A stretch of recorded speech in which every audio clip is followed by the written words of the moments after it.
MC Abdul, pentru că te văd cu un pic de timp liber.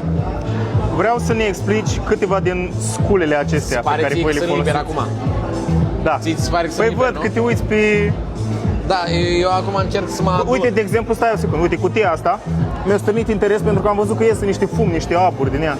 Ce să fie oare? Aici se face ciorbă Hai de să vedem. potroace. Ia să ne prezinți un pic. Nu se face ciorba de potroace. Aici avem 40 de litri de apă. Aici e mașina de fum greu.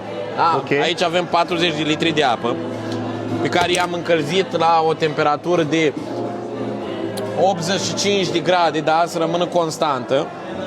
Aici avem maneta cu care ne jucăm. Așa. Și aici, în cutia asta, avem gheață carbonică pe care nu prea poți să o ții în mână și este destul de periculos dacă o bagi în gurina sol.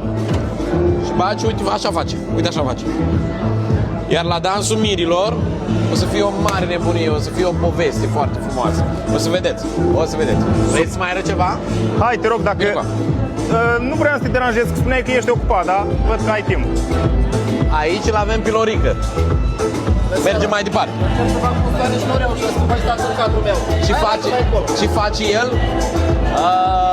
Pune muzică, mă enervează pe mine. Cumva sunteți rudi? V-ați înrudit? Ce-ai spus? Cumva v-ați înrudit? Nu, jurat. Nu. Dacă ne-am înrudit, suntem înrudiți de vreo 12-13 ani. Așa, da. Sunteți înrădăcinați? Da, ne-am înrădăcinat. Bine, hai să trecem la echipament. Să trecem la echipamente. Aici avem Hazerul.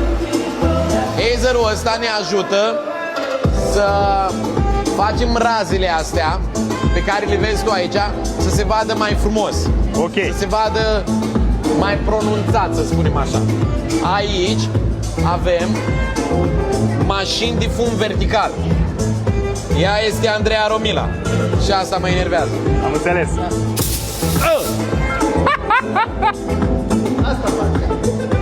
Da, E bun, înțelegem mai bine dacă ni se exemplifică, deci e ok. Mulțumim. Ai înțeles ce mă enervează, da? Așa. Aici avem foto-video. Ei și ei ne enervează, dar nu toți. Da. Aici avem ecranul. Un ecran. Ecranul ăsta e de decor. Ok. Hai, mă. Aici avem moving head-urile care bat în globul ăla.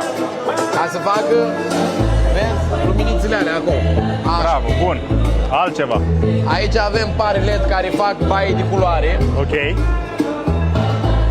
Loredan, Hai să ne prezinți cu ce? Avem boxele, Așa. bași de la D&B V-Sub, două bucăți. care au o tonă. Sunt foarte grei, dar asta e, dacă vrei calitate. Asta trebuie vreau eu cazi să mai spun că Am ringhinale de la ele. mult. Să plângi în continuu. trebuie să Nu mergi mai- la Arcadia, că tot faci mulți bani. Sistem line array, tot de la D&B, Y8, două bucăți puse pe bracket. Ok. Înclinate spre față 2 grade ca să bată pe ring. În regulă. Aici avem pupitru. Hai să ne întâlnim în spatele lui. Hai să ne întâlnim în spate. Aici e colegul meu care mereu caută câte ceva sub pupitru la program, deci nu se poate. Așa. Dă-l afară, dă-l afară. Mi-l-o da mie acum. 10 zile. Închid. Mixerul principal de la Denon X1850. Controller MIDI pentru Serato, LC6000 tot de la Denon. XP2, controller tot pentru Serato, pentru partea de sampleri. Aici avem rack-ul de procesare, amplificare conectat în timp real pe laptop, amplificările ca să mai reglezi cu ceva prin sală în caz de să plânge lumea că e basul prea puternic. Mai scot puțin, dau bani și puțin mai jos. Așa. O să fie bine pentru toată lumea. Super.